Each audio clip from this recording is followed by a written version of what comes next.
Okay, so we're going to get started or make a very sort of graduated start. Thank you very much for joining today, guys. My name is James Calvert. I'm a Schools and Colleges Liaison Officer at Royal Holloway. And today I'm going to be talking to you about clearing and adjustment. I'm also joined by three fantastic student ambassadors today who are going to be answering your questions about their experience to do with clearing and adjustment as well. But I'm going to begin by going through a few slides, kind of explaining the process and kind of some of the key information.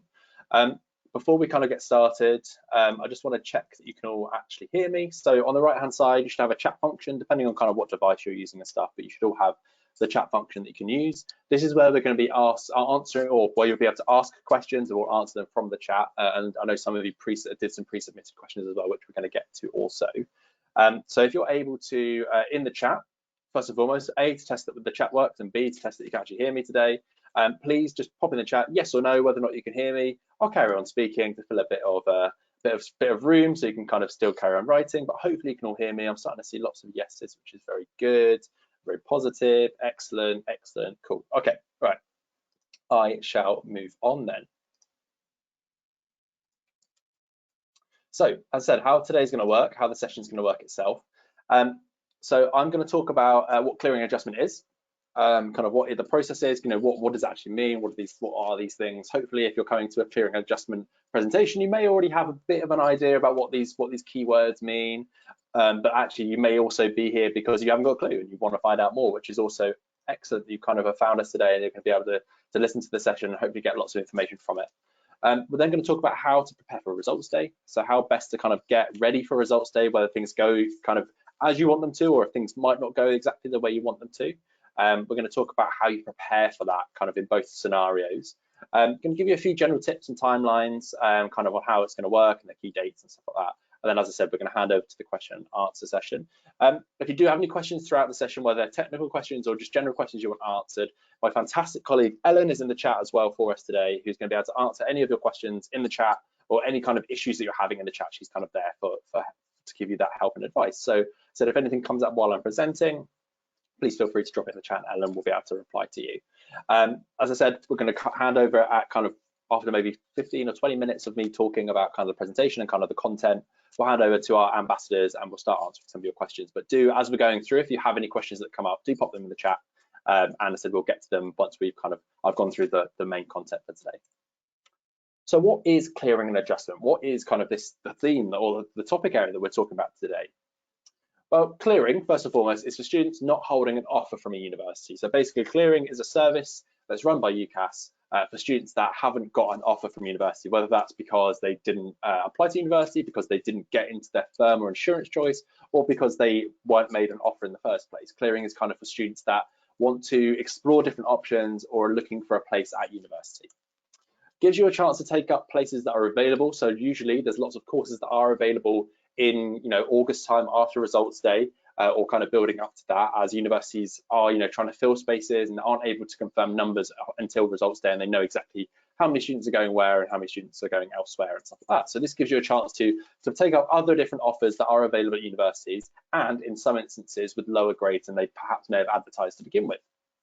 Just to give you an idea of clearing, approximately 73,000 students went through clearing last year in 2020. So that's quite a high number of students. And last year was a kind of a peculiar year when it came to applying to university and stuff like that. But this hopefully should give you, if you are having to go through clearing or will be going through clearing, this hopefully gives you a bit more confidence that you won't be going through alone. There are lots of students that do go through clearing every year. Adjustment, on the other hand, is a chance for you to reconsider your choice. So often the case is for students that go through adjustment, it's for students that have an offer at a university, but actually got grades higher than what their offer was, and therefore decide to, use of a better word, shop around and kind of see what is available, elsewhere, see what kind of is available for them, at universities that are usually asking for higher grades.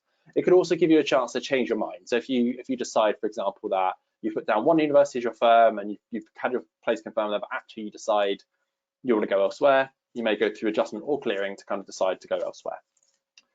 Clearing Plus is a relatively new service that UCAS has produced as well, but it's worth mentioning here in case some of you do. And essentially what this does is it automatically matches you up with a university and a course off your information. So it's kind of a fancy way of not doing as much research, I guess, if you want to, and gives you a chance to, again, for UCAS to match you up with different universities. It is an interesting service. As I said, it only began last year, so it's still relatively new. And information about it is still relatively sparse. But this may be a service as well that you might be interested in, especially if you're struggling to, around this sort of stage to think, actually, you're not really sure what course perhaps you want to do or what university you want to go to if you are in clearing. And how does clearing work? So how does the process work? So clearing, as I said, is available for students, for a number of different students, for students that have applied after the 30th of June. So as you all know, the deadline for UCAS was the end of January, but you can still apply after that deadline, and some students do apply after the 30th of June, but you'll go into clearing usually.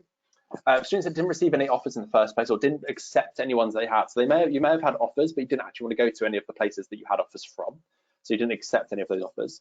For students that didn't meet the conditions of their offer, that's the most common student that I would say that goes into clearing, is students that unfortunately didn't meet their offer from their firm or their insurance-based university, therefore are put into clearing. And finally, again, this is a relatively new power, I guess, a relatively new option for students. Students that go into clearing could also be students that have declined their firm place. So on UCAS track, essentially, once you get your kind of results and stuff, you can actually place yourself into clearing by declining your place, essentially. So you can get rid of the place that you have at a university, go into clearing and find other places. Now, you want to be really careful with this because obviously you don't want to end up with no place at university.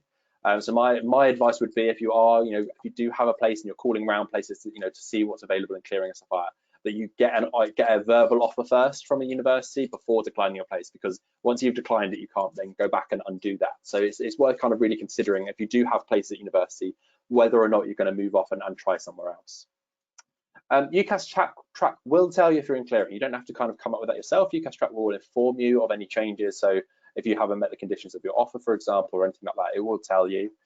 Once you're in clearing, you can begin looking at vacancies, or even before, to be honest with you. Universities usually advertise their vacancies maybe a week or so, or maybe a couple of weeks before results day, so you can actually see what might be available at other universities, so you can start doing a little bit of research beforehand. But obviously, once you know for sure you're in clearing, that's when you want to be kind of doing your more hard research to find out kind of what exactly is available and what courses you may be able to apply for. You can do this through the UCAS search. So this is usually the easiest option, is just using it through UCAS, the clearing search that UCAS will provide. Or you can do it on university websites as well. That's another way that you can find this information out, and you can kind of do that bit of sort of research, I guess, and fact finding about kind of what is available. Ultimately, and kind of the really important things, for the majority of universities, you will have to ring them. So using your phone or whatever, which feels a little bit archaic, I guess, in some instances, especially if you're not used to kind of ringing people to get information or whatever, but you will need to ring universities. Some universities do have a chat function, especially for students that, say, international students, for example, that may not be able to ring. Some universities will have a chat option. However, for the majority of universities, you will need to ring them and find out their numbers, clearing hotlines and stuff like that, and ring them and get your place verbally over the phone. And essentially, what happens in most cases with this is that you'll go through to a main kind of like switchboard, I guess, and essentially you'll speak to maybe a member of staff there who will get some really kind of basic information from you to see kind of what you're looking for, see what you're, and kind of see whether or not you're a good fit for that university based on your grades, but also just get a little bit of cursory information, and then they'll pass you on to somebody that is an offer maker, so another member of staff who'll be able to make you an offer or be able to do a bit more research basically into the course and kind of make sure that you match up to that course, I guess. So don't kind of be alarmed if you're being put through to multiple people. That's kind of very normal. I said you usually would at least speak to 2 people on the day. So don't be too alarmed if, say, you said you're being passed on to other people to kind of go through the process that way. And as I mentioned a moment ago, you can use the clearing search tool. So as you can see, this is a little bit dated. This is from last year. UCAS currently hasn't got the one for this year up yet. They probably will do in the next couple of weeks. Usually it's kind of the middle of July. I said middle of July, end of July, that universities start to advertise their clearing places or what they expect to be available through clearing. So you'll be able to use the UCAS, up-to-date UCAS one then. But as you can see, with any kind of similar with normal course searches and stuff like that, you do a keyword search like you did when you started searching for your courses, and it'll come up, as you can see in the bottom image there, with kind of all the opportunities, the courses, and the universities that are available. So now we kind of have a better idea of kind of what clearing and adjustment is and kind of how the process works. Let's think about how best that you can prepare for results day itself. So the first thing is get planning. So assume that you've been accepted by your firm choice and that you'll get in there until you're told otherwise. Don't, hopefully for all of you on the call today, if you have already got offers and you've got a firm and insurance place already, this information, you won't need it. You won't need to think about it because you would have been accepted into your top place university. Okay, that's kind of the best case scenario, I guess. for everyone, unless you are really, didn't actually want to go to your firm choice, so you're not really sure about whether or not you want to go there. So assume for the best, assume that you've got the results that you need, assume that your place will be confirmed. However, do, as I said, have a little bit of a cursory thought about a backup plan. Think about what the other possible outcomes are, what the possible options you will have are. So, your main option, the option that you want is that you'll get into your firm university and everything will be fine, and that's done. Then probably your plan B will be going to your insurance university and start thinking about some of the things that you might need to do then. So whether that's applying for accommodation, changing your student finance, so updating your university on your student finance, for example, contacting them for other needs, maybe support needs that you might need. And the third, maybe plan C, would be clearing. That's kind of going to be then, what's going to be available. What courses do you want to, to apply for? So say, for example, you're applying for history and you've got a place on a history course. Think, if you have to go through clearing, what courses would you be interested in doing? Is it just going to be history, or would you be interested in perhaps ancient history or classics or modern history and politics, or would it be something a bit different like law or sociology or languages or English? Think about kind of what courses you may be willing to perhaps hear offers from or look for. So that in clearing, as long as you fit the requirements, it doesn't really matter too much what you first applied for. Say for example you applied for history and you go through clearing and you actually decide actually law might be better and you get a place on a law course. That's fine. That's possible. So do that thinking, do kind of plan that and start thinking about these things as well. So have I said plan A, plan B, and plan C really kind of planned out, I guess, in your mind or written down or whatever works best for you, so you know kind of what to do if one of those plans goes ahead, basically. Get researching. Obviously, take a look at the vacancies and entry requirements. Again, so these are often done, it says the week of results day. Results day is a little bit weird this year because it's on a Tuesday. Usually it's on Thursday. So it may be a few weeks before, or at least a week before, you'd probably be able to get this information. Instead, use the search tool and stuff. As we said, when you're kind of going through that planning process, so if you are doing that plan C, get an idea of what type of courses you may be interested in, or you may be kind of lean towards if they were offered, or you're able to get those vacancies on those courses. Also make a list of universities as well. So they may be the other 3 universities that you'd applied for when you applied for UCAS, and you might want to have a chance at applying to one of those again, bringing them up. It might be universities that are a little bit more local to you because you're thinking, actually, I don't want to go to a university that I don't know anything about, and and that's really far away. You may decide that you go to a more local university. Again, it's really up to you, it's personal preference. But maybe make a list of, I would suggest maybe 3 or 4 of these universities. Write down the name of the university, write down the clearing phone number, so they all have different hotline numbers, and write down their opening times as well. So what time their phones open. Usually the phones open, I believe it's about 8:30, something like that. But check out with the individual universities as well. So jot that information down so that if your plan C, if that is plan C, going through clearing, sort of comes up on the day, you have all that information there in front of you. You know what courses you'll be interested in, kind of in a preference order. You have a list of 3 or 4 universities that you'll call around to see what offers they can give you, or what they might be able to do for you with their phone numbers and their opening times. And then you've got everything there in front of you in case you do have to go ahead with that. Get ready as well, write down key information like your login details, your ID, your qualifications as well. So again, on the same piece of paper or on the same notepad or whatever it is, jot down the information that you're going to need to give them. So usually you'll need to give them the university or UCAS ID number. That's kind of the main thing that we need, and we can kind of either search you from there, or we'll need to take other personal information from you, like your name and email address and phone number and stuff like that, which you probably all know already. But also jot down like your login details for UCAS, so you know what it is, so you can check in the morning before you start ringing around universities whether or not you've got a place and whether or not you're in clearing. And then your qualifications as well. So that will both be your A levels and GCSEs. So most universities, I'll give Royal Holloway as an example, what we'll ask for is at least 5 GCSEs at grades 4 to 9, including English and maths. So again, you may know that already, but jot that down as well so we know what the grades are, and same with your A level grades or IB or BTEC or whatever you're taking at the moment. Once you've received your results, jot those down as well. So again, everything's kind of in one place ready for you to go. And get an early night. Obviously, it's a really common sense one. Results day can sometimes be really busy and really long.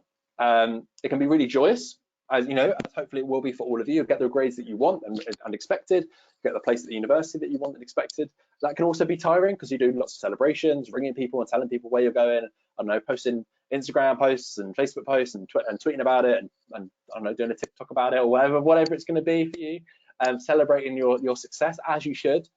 So make sure you get an early night, get a lot of sleep, or as much sleep as you're able to get. I remember when I got my results, my A-level results, what feels like a million years ago now, I remember not being able to sleep at all, being up early in the morning, but If you get an early night, you're kind of better prepared anyway. So get an early night beforehand. And results day. So first scenario, if you get the grades you want, first and foremost, check your UCAS, check your track, and basically what should happen on here is that your offer will go from conditional to unconditional, and that's going to be confirmed. Within the next couple of days after that, you'll hear from the university basically with some final details about starting, when you can move in, when you can, when you start your course, other bits and pieces like that. So wait for those details in the following days after you've got your results. Start planning. Start looking at when the university's term starts. Think about where you're going to be living. So if you get into your firm choice, and you've applied for accommodation, you probably should know where you're going to be living by that point anyway. So start thinking about that. Start thinking about some stuff that you're going to need for your room. Start thinking about how you're going to decorate your room. You can have pictures here. You're going to have posters there. How much clothes you're going to take. What other things you're going to take with you. Get all the really exciting stuff. Start thinking about that. And think about how you're going to get there as well. Have you got parents and carers or siblings or cousins or aunties and uncles who are going to be able to help you move in, or you're going to have to get the train, or how's it going to work? You may even be staying at home and commuting. So how's that going to work? How are you going to have to make changes to your lifestyle? Start thinking about those things and get really excited for it. Fundamentally, get excited to start this really exciting new chapter of your life. Consider adjustment as well. So if you've exceeded your expectations and you're thinking about applying for a university with higher grades, think about adjustment. Think about it. Bringing around universities and asking what they can offer. You're not tying yourself into anything necessarily. You can bring up, see what's available. So if you've always had a dream university that you didn't want to apply for because you wasn't really sure, or you didn't put down your firm choice, or I don't know, they didn't make you an offer in the first instance, give them a ring, because if you've got better grades than they're asking for, they may have a place for you. So again, think about it, consider it, weigh it up with your other options, and go from there. And finally, obviously, celebrate. Enjoy your success. Get excited for university. This is something that's really important, that you acknowledge and enjoy what you've done and what you've achieved, especially in really, really difficult circumstances. What happens if you don't get your grades? So first and foremost, again, check your UCAS, the same sort of procedure. Your UCAS track should have been updated, saying that you're going through clearing, and you should still be accepted. So it should be updated, saying kind of going through clearing. You still may have been accepted without needing to go through clearing. So even though you haven't got the grades that you may have expected, you may have still got into your firm or your insurance choice university. Sometimes universities will go through your grades and check and go through a case-by-case basis. And even though you may have missed the mark by a grade or two, they may still confirm your place. I remember, again, almost a million years ago, I actually missed my grade by 1 or 2 marks or grades, missed my offer, and still had my place. I remember getting my results and thinking, that's it. My dream university is over and I'm not going to go to where I want to go, and then check my UCAS and everything was fine and I was still accepted in there. So sometimes this does happen, not in every case. I can't guarantee that for you, but it's still worth checking track even if you get your results first. Stay calm. Fundamentally, of course, it can be really stressful. It can be really nerve-wracking. It can be quite disappointing and frustrating, but just take a minute for yourself and just think and just calm yourself down. Breathing exercises, mindfulness, whatever it is that you do to keep yourself calm, and get a level head, kind of get all that emotion out. If you are really upset or angry or frustrated or whatever that is, get it out, then get back onto the point at hand. Get focused, get ready to go. Stay at home. This is again, or stay at wherever you're going to be. Whether that's going into school collecting results. Well, if you can bring UCAS places or bring universities from school, do that. If not, stay at home, do everything from there. Because you might be spending the next couple of hours contacting universities. You want to make sure that you've got good phone signal, you want to make sure that you're in a relatively quiet environment, and you want to make sure that you're free to do so. Some universities might need to bring you back as well, so you need to make sure that you're available essentially. Stay connected as well, make sure your phone's charged, make sure you're near internet or on Wi-Fi and you've got good signal, and you have somewhere that you can look up universities and courses as well. That might also be on your phone and stuff, but as long as you have that function there, kind of the key one here is making sure your phone's charged, fundamentally, most important thing probably. And start early as well. So my advice is to contact universities as soon as you kind of know what's happening. So take a moment, as I said, get your results. If you're having to go through clearing, take a moment, calm yourself, think about it, go back to the research that we've just suggested that you're all going to do. Look at the list of universities and courses there, and then start bringing people. Sometimes these places can be first come, first serve, or they can be really, really quickly go. So it's worth getting in there early, especially the really popular courses can sometimes go, by 12 o'clock on results day, they're all gone. So it's worth doing that, getting there early, starting to think about these things, starting to pick up the phone early on.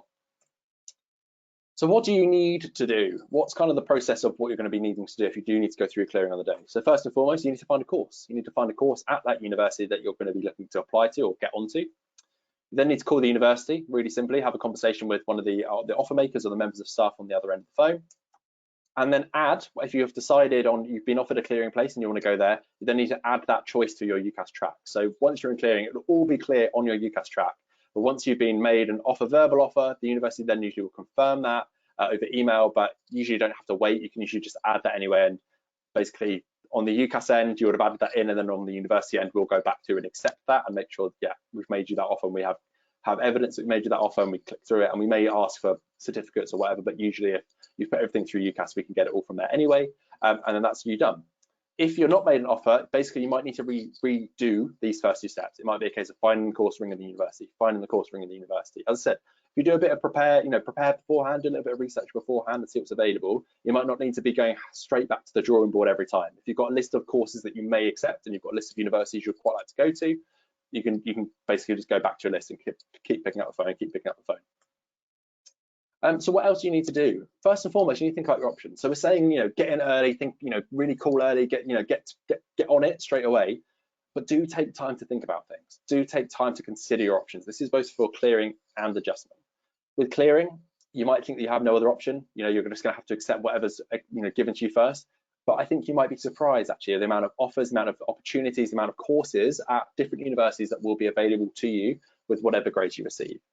So do think about your options, do your research, do find out what is available, and do ring up universities. Don't just ring up one and settle on that one.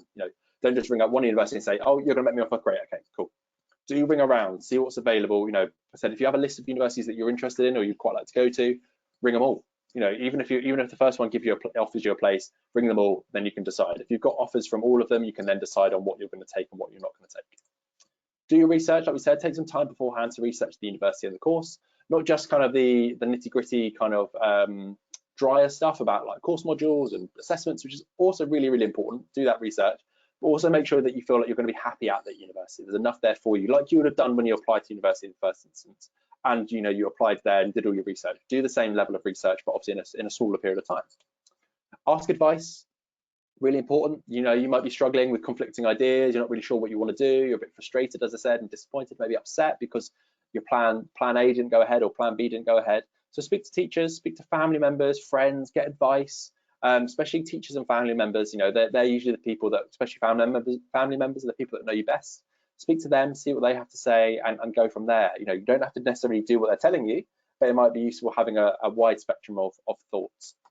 Don't rush, as we said. Yeah, call early, get things ready. You want to be probably up in the morning relatively early so that you can get going when things get started. If you do need to go through clearing, but don't rush your decision. As I said, get offers from everywhere. Take a little bit of time to accept them. Usually, universities will give you around 24 hours to accept your place. So do think about it. If you have the time, sleep on it, wake up the next morning and decide where you're going to go. It's really up to you. It's a huge decision that you're going to be taking.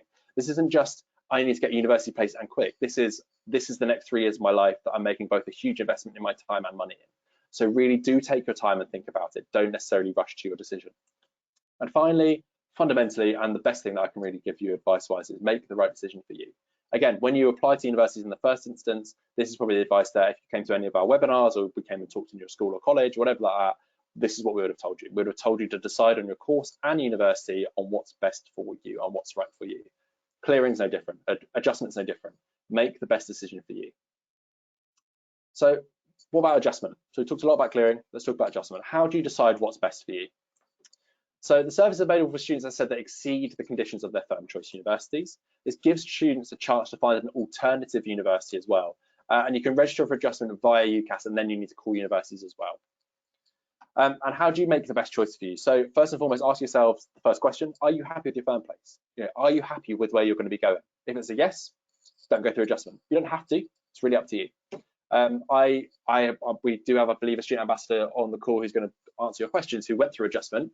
So they may have a different perspective. But I had a friend when I was at school, again, a long time ago, who decided to go through adjustment, had a place at their firm choice university, but I think they needed 3 Bs and they got 3 A stars, and had a really good day at the office and did fantastically in their grades. But they decided, actually, I really like X university because it's got, really higher prestige and it's well ranked in the league tables and stuff like that, and decided to ring up and go through adjustment. And they actually ended up going to that university. But they didn't enjoy it. They didn't really know much about the university other than the prestige and the name value and all the titles and stuff like that. and just decided to go because they thought that was the best. They thought, you know, that's the right option because it's a, in quote marks, a better university, but actually didn't enjoy their time, didn't get as much support as they needed, didn't enjoy their course as much as they may have done their firm choice. So make sure you're happy with your firm choice. There is another side of it. You may decide that actually you may have undershot when you apply to universities and actually apply to universities that are a lot lower than you're expecting. And again, if that's the case, and you're not happy with your firm and you think you can go to another university that's going to be you're going to be happier at, go through adjustment.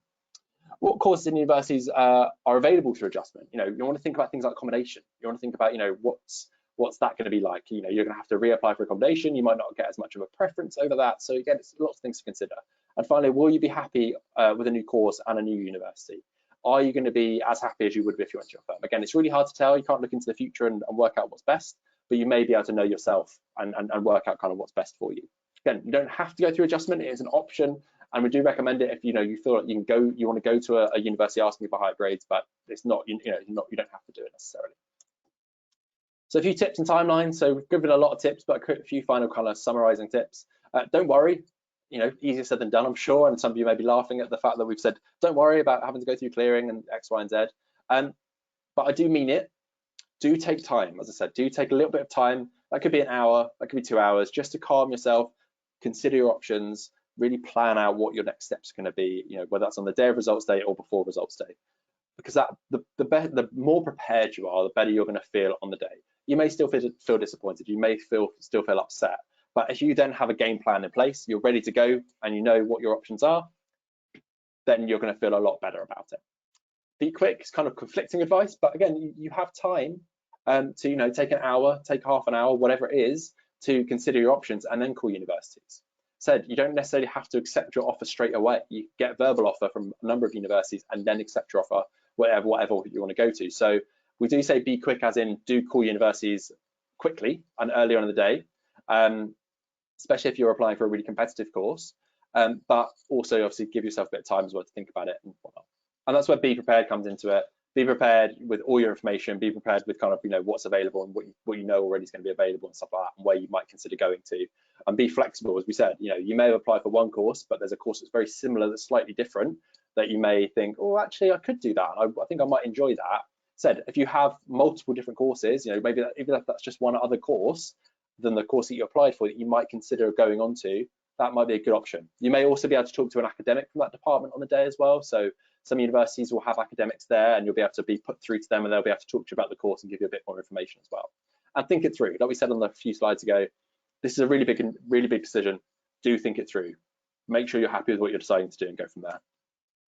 And a few key dates. So clearing actually opens on the 5th of July, though most students will go through clearing on the 10th of August or from the 10th of August this year. Clearing opens on the 5th of July, usually because that's when like BTEC and International Baccalaureate grades are released. I might be a bit wrong. It might be a little bit later or earlier this year, but from my research, clearing opens on the 5th of July. A-level results, which I imagine most of you will be receiving, will be on the 10th of August. It's a lot earlier than it usually is this year for reasons to do with COVID and other bits and pieces. But that's the same day that adjustment opens as well. So the main kind of the university clearing hotlines will be really well staffed on the 10th and 11th of August. There will be staff before that, obviously, if you do have any queries or if you do get your results early and you want to go through clearing earlier, you can do so. But the big kind of day usually is the 10th of August, is that results day.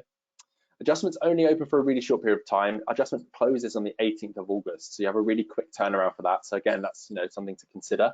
But clearing doesn't close until the 19th of October. Bear in mind that most university terms start around the 20th of September, the end of September, but clearing doesn't close until a little bit later on in the process. So obviously you probably want to have it all done before the 19th of October, and I do strongly advise that. If you are still thinking about going to university, but some of you may be thinking, actually, maybe I don't want to go this year, or maybe I don't want to go at all. So you do have a little bit later, just so you're aware. Okie dokie, that is all from me. That's kind of everything from the information side of things. I'm now going to stop sharing my screen and I'm going to put my webcam on so you can see my face as we're kind of giving you answers. And I'm going to get these student ambassadors to do the same as well, so we can see you guys as well while we're answering questions. So bear with us 2 secs as we sort out the technical bits and bobs. Hi everyone, hopefully you can see me now and still hear me. Like I said, if I can get the student ambassadors. Hi Eevie, I can see you. Hi Izabel, I can see you as well. Okie dokie. And hi, Cathy. Hi. So I've got everyone. Fantastic. Okay. So I said in the chat, if you can start popping your questions in, if you do have any questions about, I said about clearing, about adjustment, about the process. I said I believe what I'll do is I'll get you guys to all introduce yourselves and kind of just give us a little bit of information about what you're studying now and what year you're in, because that's always useful to know. But also kind of that journey that you took through clearing or adjustment, because I believe you all went through the process. Yeah, cool, perfect. So if we start with Evie, if you just want to take yourself off mute if you haven't already, and just give us a brief introduction to yourself and kind of your process. Yeah, hi everyone, my name's Evie. I've just finished my final year, so I've actually just graduated from the liberal arts course, and I got my place through clearing, and it feels kind of wild to sit in this chat and think about you guys in the position you are now, and I think already a huge testament to yourself for getting involved in this. I wish I had done a webinar like this when I was applying, because clearing was such a stressful time. But I went through clearing, got my place at Royal Holloway, and I've had the best 4 years. So I'm so happy that I did it, and it was a great option for me after a very stressful A-level time, results time. So do stay optimistic about it, and hopefully we'll answer some of your questions and be that support network that you need. Excellent, thank you very much. And Izabel, you want to introduce yourself next? Hi, I'm Izabel. Can you hear me? Perfect, yeah. Cool. Yeah, I'm Izabel. I've just finished my degree as well. I've been studying history. Yeah, so I also came through clearing about 3 years ago.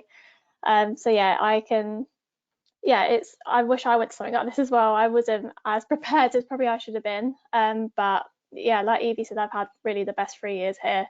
I'm so glad that I did actually end up here rather than my other choices. But yeah, good luck to you all, and yeah, I hope we can answer your questions. Perfect. And finally, Cathy. Oh.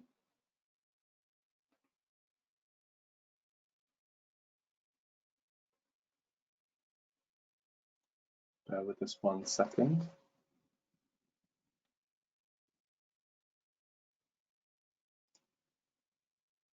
So I've got you as unmuted, Cathy, but I can't hear you.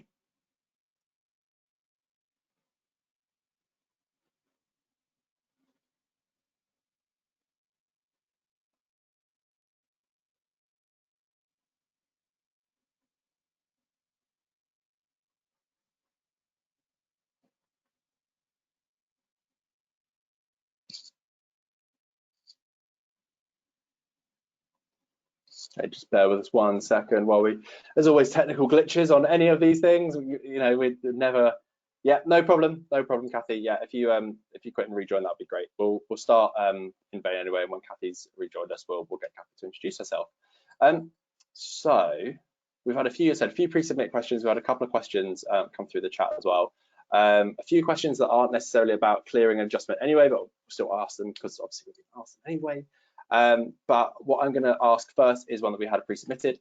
Is there anything that you did in the process that made it easier for you? So through the clearing process, is there anything you did that made the whole process easier on the day? So we'll start with Eevie, if that's okay.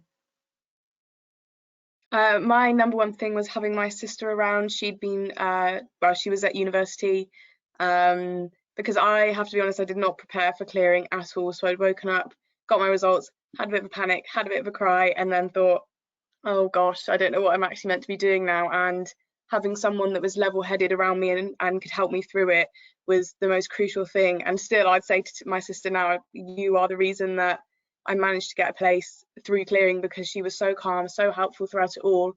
And it was really helpful to have someone there with me to go through it, regardless if it's a family member, a friend, whoever's around to support you. I would really recommend not doing it alone, because as has already been outlined in the presentation, you are ringing a lot of people, you are speaking to a lot of people, you have a lot of things to keep track of. So it can be quite overwhelming. So I would say number one thing is to not go through it alone, if possible, and have someone there for you. Excellent, thank you very much. And Izabel? Yeah, I'd say the best thing for me was that actually I'm not sure about COVID, but I was allowed to be at school and actually like sit in the classroom. It was a quiet place, and yeah, I had my like parents around me, and I was able just to ring and be in a nice quiet place, but also I had the support to school. I'm sure schools will still give support in a virtual means or whether that's still in person. But yeah, I would say also, yeah, talk to your teachers. Some of your teachers might have been through clearing.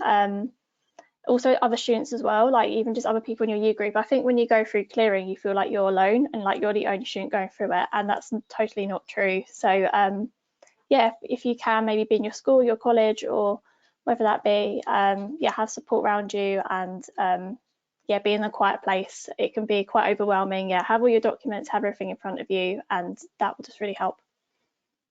Excellent, thank you very much. And Cathy, can we hear you now? Can you hear me now? Perfect, excellent, thank you very much. What I'll do is I'll get you to introduce yourself first, and then I'll re-ask the question to you. So if you can just give us a brief outline of your journey.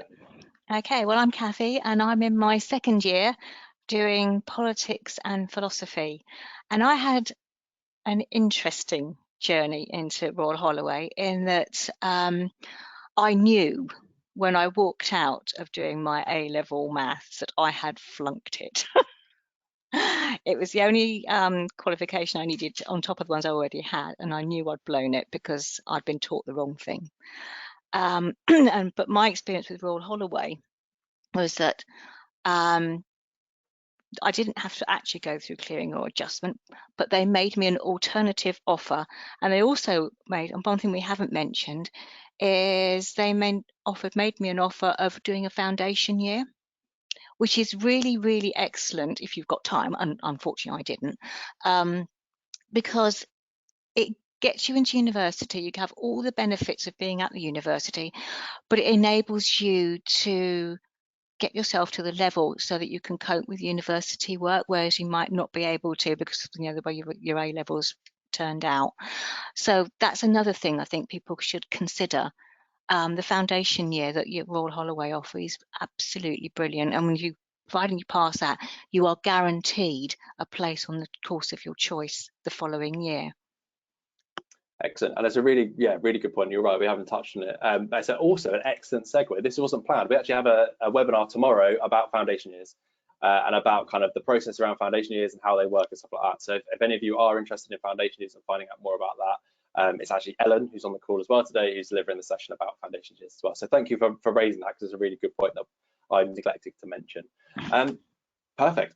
So we'll move on to another question.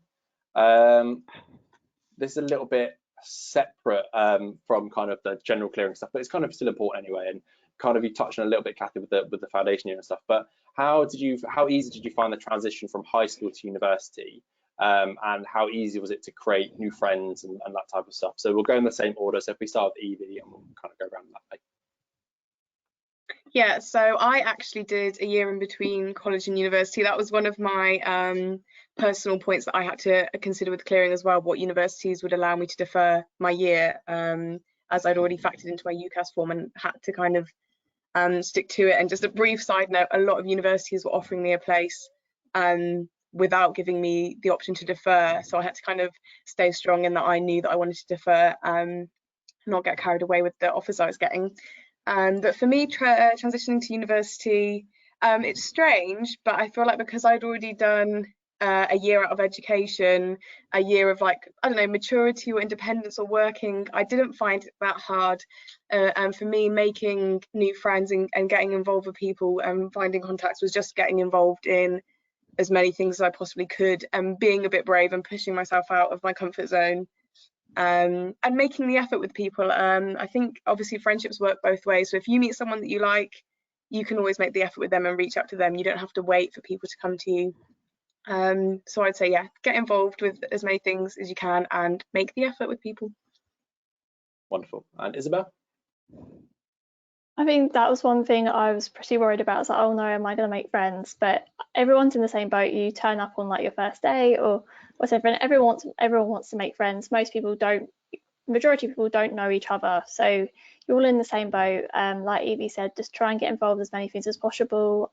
Freshers Week is normally pretty crazy. There's loads of different things going on. You meet people in your halls, meet people from societies and things like that. So yeah, try and get involved as much as possible. Yeah, like one of the people I met on my first day who lived down the corridor from me is like now my best friend. I now live with her. So yeah, so you make friends really easily. Yeah, just make the effort. Even if you're quite introverted like me, everyone wants to make friends. So you'll find your people. You'll find it may take a little bit of time, but also everyone wants to make friends, so I found it a pretty smooth transition, and a little bit easier than I expected it to be. Excellent. That's again a really nice kind of story of like meeting like your really close friend on the first day. I had exactly the same experience. I met my best friend on the first day at university, and we're still best friends now. And that was a while ago. I'll leave it at that. It was a little while ago from that point. So yeah, that's a really cool point and a really nice point. Cathy, how about you? How did you find the transition? Obviously, I've been out of education for quite a long time, so I was a little bit worried about going back into academia. But from that perspective, I found that going to CDAS, the Centre for Educational Excellence, whatever, was really, really helpful. They have mini courses on essay writing, all that sort of stuff, incredibly helpful. And I think the one thing I would say about Royal Holloway specifically is there is absolutely no need to fail there, because there is so much help academically to help you make that transition. You've got your personal tutor, you've got CDAS, you've got your lecturers and your seminar leads, and they are all there to help you. They want you to do well. So, there's no need to feel worried about the academic side of it. As far as making friends and contacts and things, I think going back to what Izabel said, join the societies. There are so many of them. You're bound to find something you're interested in. I think if you look at the A to Z of the societies we've got everything from absolute harmony to zombies and everything in between. So there's so many things to do, and you'll meet like-minded people. You'll meet people in your flat or your accommodation and stuff like that. The other thing that I found really helpful, and a lot of people don't leverage these, is in my department anyway, and I think in most others, you'll be given a mentor who's a student in a year above you or whatever. They are incredibly useful and will really help you in all sorts of ways. And the other thing we had in my department was what's called an academic family. So you'd have like an academic, mother or father from, within the department, and there'd be a group of you together. And that was really helpful as well, both for making friends and for the academic side of it. Yeah, some excellent advice. Thank you very much. So going to the chat, so we're going to move away from the pre-submitted stuff and have a look at the chat now. So we've got one that I'm happy to answer. Does clearing and adjustment apply for international students as well? So yeah, clearing and adjustment does apply for international students also. It's the same process essentially. So once you've received your grades, whether that's before the 10th of August, on the 10th of August, after the 10th of August, it's the same process. You still ring universities if you are in clearing, or if you want to go through adjustment. The dates are still the same. So it's a bit more difficult, especially if you're on a different time zone or a very different time zone, and timing is a little bit messed up. But that's something to be aware of and kind of be mindful of as well if you are thinking that you're going to have to go through clearing or will be going through clearing. As I said, it can also, obviously, with phone calls and stuff like that, might be a bit more expensive and stuff, but that's why some universities also do have like an instant messaging service. At Royal Holloway, we have like a chat function. I think it's called Click for Assistance chat, where basically you can be made an offer over instant message, which is becoming more popular over the years. I'm not sure if every university does it, to be honest with you. I know Royal Holloway does. So yeah, that's also worth considering as well. So yeah, clearing adjustment is open for all students, both home, EU and international students. So what made you want to study at Royal Holloway? So again, generally kind of when you kind of decide to come through clearing, but also in general kind of thoughts anyway. It might also be really interesting as well if you did come through clearing, if you can say whether or not you applied for Royal Holloway in the first place and then decided not to go there and then come back to it. So we'll go in the same order. So if we start with Eevie. So my course of liberal arts, when I was applying in 2016, gosh, that's nearly 5 years ago now, it wasn't a very known course. Not many universities offered it. I think that's why I got myself into such a tiz with applying, because there was such limited choice anyway. And then when I found a place at a university that I really loved, that I came like kind of tunnel vision into that one university and didn't explore my other options. So I actually didn't have Royal Holloway in my UCAS application. And I hadn't considered the course here. So again, with the help of my sister, I was able to research that on the morning and go, oh, actually these courses that I'm looking at, they're kind of not identical because Royal Holloway has its own differences, but as far course wise, they were very similar. And I thought, I'm actually not missing out course wise. I chose, well, I had, I think, 5 or 6 offers on clearing, so there was a lot to consider. As I said earlier, taking a gap year was one of the big things for me. And then also it was kind of in my head at the time was the proximity to London and wanting to be in London. So me and my sister were kind of looking at Royal Holloway. Luckily, she had 2 friends that had been here, so I was able to talk to them and get their experiences, and they loved it. So it was kind of off other people's experiences and what I found out on the day, because I hadn't looked into it before. So even just preparing in that way and researching, you're putting yourself in a better position than I was. And I think a lot of the things that my sister's friends had told me about Royal Holloway have matched up with my experience. And I say I've had a great time here, and I've managed to get involved in so many different things that I hadn't even considered when I was applying, with the uni itself and with the Students' Union. But I think for me, I chose Royal Holloway mainly because the liberal arts course here was so completely what I wanted and aligned with what I was looking for out of a university course. So it was that reasoning over anything else. Excellent. Thank you very much. Sorry. So I was in that position that Jim was talking about. So I actually applied to Royal Holloway. It was one of my 5 choices. Then decided to put another 2 universities as my thermal insurance. Obviously didn't get in, and then ended up coming back here. So on results day, I ended up only ended up kind of ringing universities that I had other offers from, just because I liked, obviously I'd seen some of the unis and kind of knew what the courses were, but so actually I only really rang up Royal Holloway. I got my place and I was like, okay, I'm happy with that. I didn't actually ring up any other universities, but that was partly because I'd seen it before. But I think ultimately I liked Royal Holloway because, at least for my course for history, it was a very broad course in terms of chronology and things like that. If you're interested in history, it's a very good course. And also the proximity to London was important to me. So I actually ended up applying for quite a few universities which were within London, or obviously Royal Holloway is just outside London. But so yeah, they were some of the factors that kind of came into it for me. Excellent. Cathy? Well, for me, I did put Royal Holloway down as one of my choices, and when I absolutely knew that I had flunked my maths A level, I was thinking, right, that's it, my dream's over and everything. But then I spoke to a friend of mine who happens to be an admissions officer in another university, and she said, get in touch with the admissions tutor of the university that you've applied for and just see what they say. So I did.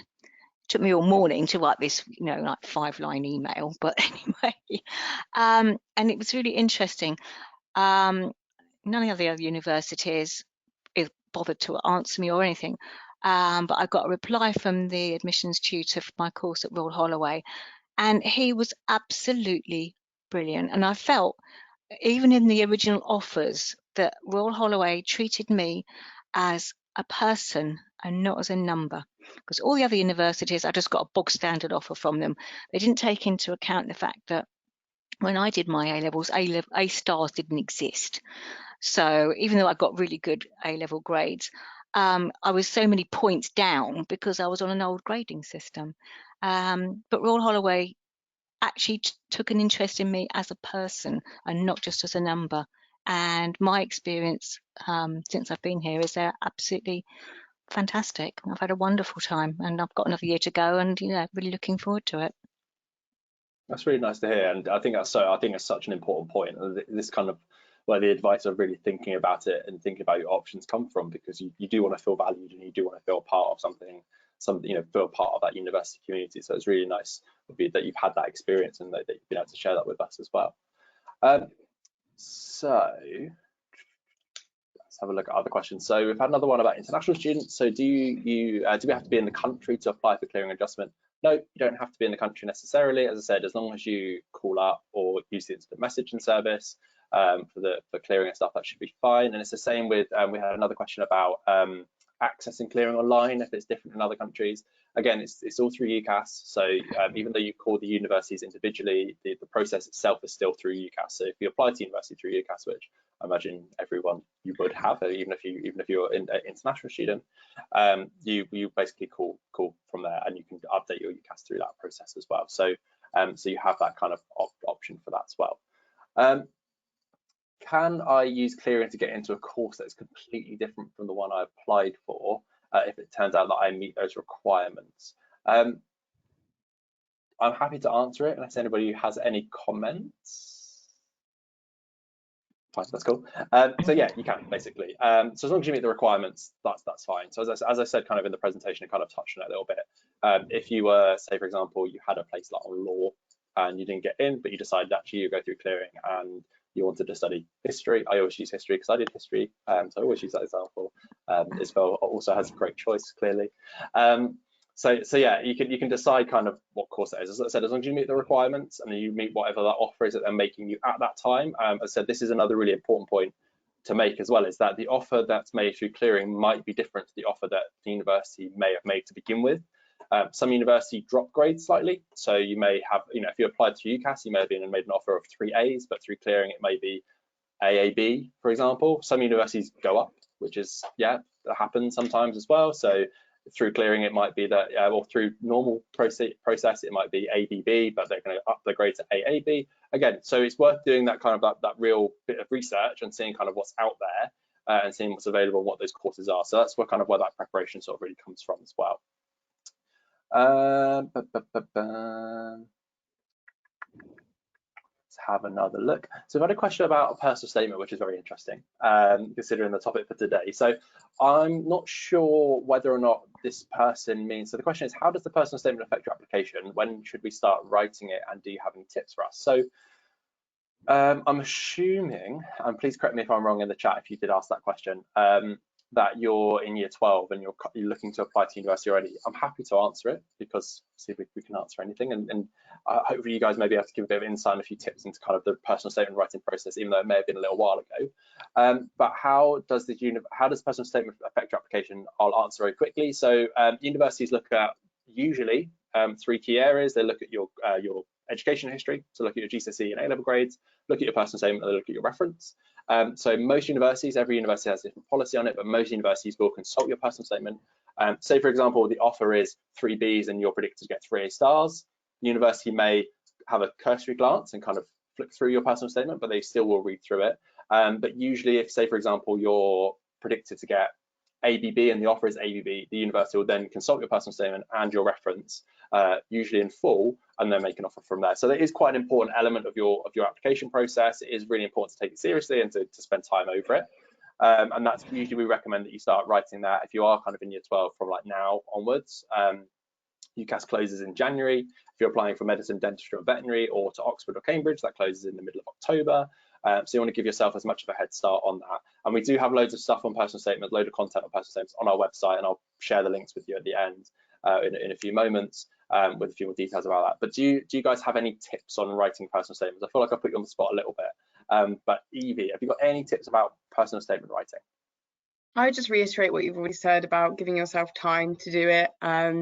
It's the same with all uni work as well, not leaving it to last minute, so you kind of can approach it on a different day with fresh eyes.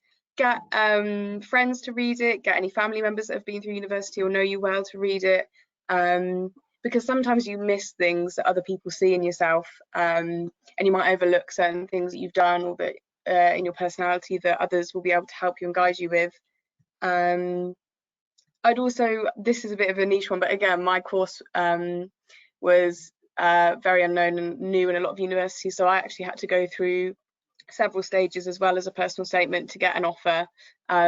So if you are doing anything niche like I was doing, just check as well that there's not other requirements. For example, I had to do a questionnaire and I also had to go to the university and sit a test, which is rare. I don't think you have to do that in many occasions, but again, if your course is more specialised or a bit unusual, I'd look at the other things that you might be required to do as well. But give yourself plenty of time and don't be afraid to ask for help from other people. Excellent, thank you very much. Izabel, any tips for personal statements?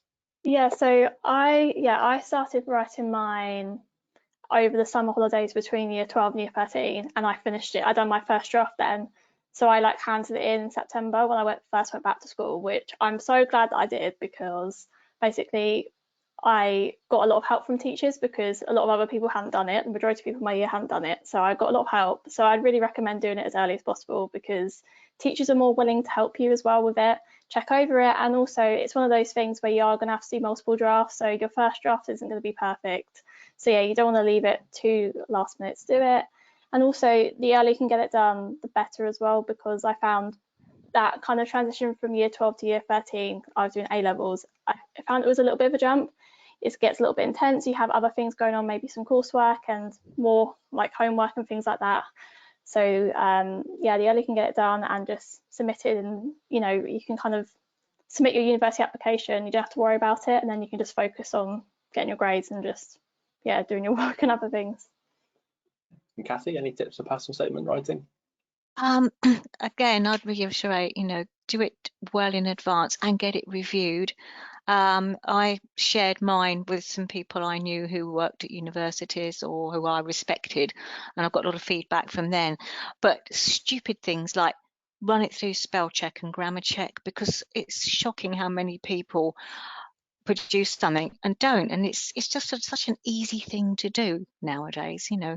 And don't try and be over clever. Don't try and over egg it, because it's much more just be yourself in it. I think if you try and be over clever, sometimes it comes over really badly. Yeah, all very good advice from all of you, and definitely the bit about being over clever, I think, is very, it resonates a lot. Our team read through lots of personal statements, and really all you need to be is yourself, and you just need to write naturally and write as a person. I always say there's two key words with personal statements. The first one is personal. As a university, we all know you, the person behind the grades, what you're doing, what you're interested in, what you're passionate about, what your experiences are. And the other word is statement. You're making a point. You're making a statement. You're writing a persuasive piece of writing about why that university should give you a place on that course. So, you know, remember those two things: being personal, writing from the heart, and writing from yourself and your experiences, and making a point as well. So yeah, really good. Thank you guys for doing that, because it's obviously completely the other end of what we were talking about today. So we've probably got time for a couple more questions, maybe one or two questions. So one very quickly, or sort of one more general one, then one kind of a last minute, sort of last bits and pieces.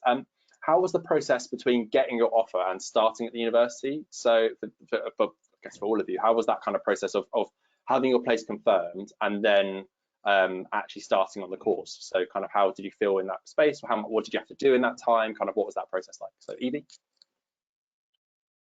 Yeah, so I obviously had a year in between getting my offer and starting. So for a long time, I obviously had my offer confirmed, and then for a long time I didn't hear anything because I didn't need to. And then I think I started getting emails from the university in the July, I think, before starting in the September, June or July, just kind of introductory welcome emails, as well as I had to fill out some forms for module choices and things to do with my course. And then other kind of admin bits, and then starting at the end of September, or also I think in March, applying for accommodation. I don't know if that month has changed or if those dates changed, but the March before starting was doing that, sorting out student finance and all those bits. Yeah, but then actually starting on the course, I think the first few weeks at university, I think, which some people overlook, everyone is so geared up to kind of settle you in. It's not you jumping in the deep end and being expected to know how to swim. We had so many courses, so many classes, so many meetings, emails about how to settle in, what we needed to do, getting us familiar with the library, with the buildings, with the different systems that Holloway use, how to reference, how to write essays. All these things were integrated into my course. We had like an hour a week, I think, for the first term on like university etiquette. So I think of the whole first term, even in your first year, is about settling you in. You obviously do have assignments, but it's important to remember that the first year doesn't go towards your overall grade. So I also used my first year as a real time to explore what I was good at, explore what I liked. Then I knew in the subsequent years what I wanted to go into more. So I think don't put too much pressure on your first few weeks or first year. In fact, just use it as a chance to explore and experiment a bit with your course. Excellent, thank you. Izabel? So yeah, those like few weeks before, because I got my offer just after results then, and I came in September. So yeah, it's just important things to remember is one thing I didn't realise as well, like student finance. You might have to like reapply for student finance again. Like we'll tell them that you're going to a different university than you plan to if you go through clearing. Also, I'd say maybe a tip when you're looking at kind of your clearing choices and options, have a look and see if they like guarantee accommodation, because some universities, I remember Royal Holloway as well, they guaranteed me accommodation if I came through clearing, which obviously was great because it meant that I just applied for accommodation like straight away and I got accommodation on campus, which was great. So it's something to look for, because otherwise you might have to find, obviously depending on what university you go to, you might have to find other private accommodation. Accommodation can be limited, so that's something to look for. Just general like preparation, like went to like IKEA, got some things that you need. That's quite like a fun trip to do. Yeah, just preparing yourself, enjoy your last few weeks at home with your friends and family. Yeah, just it's quite an exciting time, but also nerve-wracking. Yeah, all the emotions, but it's fun overall. Excellent, thank you. And Cathy? Yeah, I'm just trying to think back to what it was like. I mean, Royal Holloway sends you like a load of information packs about your accommodation, what the first week's going to be like, what activities are going on, so that you know when you arrive there's going to be loads of things going on that you can meet people at. One thing, talking about student finance, I know when I got mine, it didn't actually come through until I think it was 2 weeks after the beginning of term. So that's something you need to sort of think about. Make sure you've got enough finances in place so that you're not waiting on your loan, because it will be 2 weeks after term starts it actually comes through. And that's when you have to pay your accommodation fees if you're living on campus as well, and that takes a big chunk out of it. If people who are, there was a few questions from international students, I think. Don't worry about getting all your stuff and bringing it with you, because at Royal Holloway, I mean, they do in the first week they do trips to IKEA by coach, so you can get all your domestic stuff that you might need, and then there's little shops in Egham that do all those essential things as well. Because I think people think you've got to bring like everything but the kitchen sink with you. You don't. The first night you get fed and watered, so you don't need to worry about food or anything that night. And there's plenty of time and plenty of opportunities to get everything that you need. So don't feel you've got to get everything up front, because you don't. Excellent, thank you very much, guys. Yeah, really good point about finance that both Izabel and Cathy made as well, is making sure that that's up to date as well. So again, making sure it's up to date and kind of what date your finance is coming in, everything's kind of happening is a really key one. So there's a couple, there's 2 questions in the chat which I'm very going to quickly answer, and then we're going to wrap up for this afternoon, for this evening, because we're already kind of running a little bit over time, but that's fine. So somebody's asked, can you study a foundation course as a solution to not having an A-level that is required? E.g., I'm not doing maths A-level but want to try economics.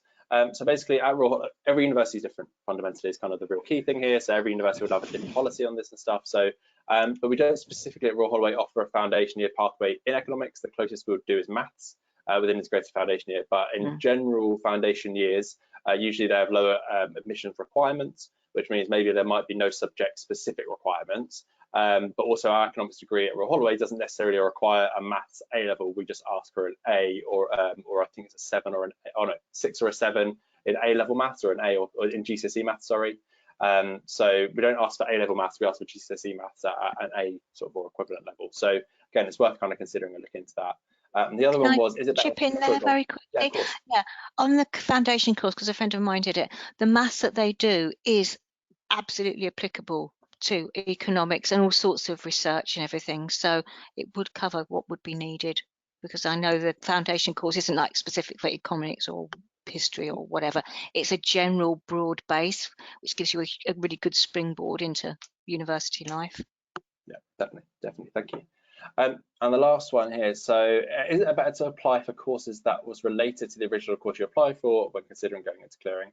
Again, this is just a personal choice, so hopefully when you decided on the course you're applying for, that was a course that you've chosen because you want to do it and you're interested in it and you're passionate about it and you're motivated to study it.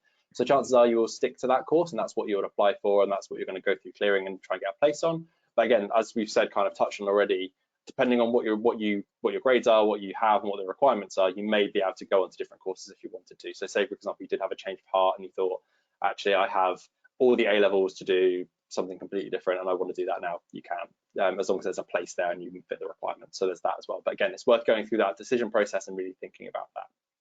Okay, I'm going to very quickly reshare my screen. Ooh, no, maybe not. I'm going to very quickly reshare my share my screen with a few bits and pieces, just kind of a few final remarks and stuff like that. While I'm kind of getting that reset up and stuff, I just want to say a massive thank you to Eevie, Izabel, and Cathy for giving us your time today and coming to speak to the students about kind of your experiences and kind of the experiences that you've kind of went through and stuff like that. So thank you so much for your time. So feel free to unshare your cameras and stuff. I'm going to do mine now very quickly, but I said thank you very much. And before we wrap up, if you do want to know more about kind of what's available and stuff like that, kind of when it comes to clearing stuff, first and foremost, we have loads of online resources on our website. So the link's just here, and I'll copy that into the chat in a moment. That's stuff covering the whole process, including clearing, including other bits and pieces. You can use, obviously, ring the Royal Holloway hotline as well if you're interested in coming to Royal Holloway as one of your choices. Give the Royal Holloway hotline a call, and the number's there. And again, I'll copy and paste that to the chat in a moment. And also, we have a clearing webpage as well, so that will be where all of our places are, where everything is for clearing and stuff like that, and all the information that you might need as well. So that's www.royalholloway.ac.uk/clearing. And that is everything. So I'm going to copy those bits and pieces into the chat for you guys, and kind of pass that information over. You can also, as Ellen has excellently done already, without me having to ask, you can get a copy of the recording of today's session as well, if you just email schools@royalholloway.ac.uk as well if you want to watch it back. If you did want to download the prospectus for whatever reason, or if you wanted to sign up to our mailing, though it's a little bit late, you can do at these links here. And once you close the webinar today, you'll be welcomed with an evaluation form. We'd just really appreciate your opinion on how today's session went and what you thought about it as well. So I'm going to mute myself. I'm going to quickly copy and paste that stuff into the chat. If you do want those links, please wait for those. Otherwise, you're free to go. And thank you again very much for coming along today.